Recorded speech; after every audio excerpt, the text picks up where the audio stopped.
তাহলে মা এখন কি মাখছো এটা? এটা হলো আলু কাবলি করছি। সেই গোলমরিচ দিয়েছি, একটু তেল, একটু নুন আর কাঁচা লঙ্কা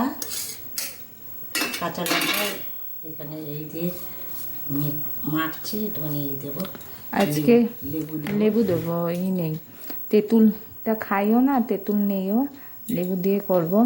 আর এখানে আর কিছুই নেই, এখানে আছে চানাচুর দিয়ে ওই আলু কাবলির মতোই ভালো। আর ছোলা ভেজাতে চেয়েছিলাম, ভেজানো হয়নি, করা হয়নি। ছোলা তো কাঁচা থাকবে, চানাচুর দিয়ে এটা মেখে আজকে সন্ধ্যাবেলায় এই বৃষ্টি বৃষ্টি ওয়েদারে ভালোই লাগবে। চানাচুর যখন বললে একটু বেশি করেই দিই। ব্যাস,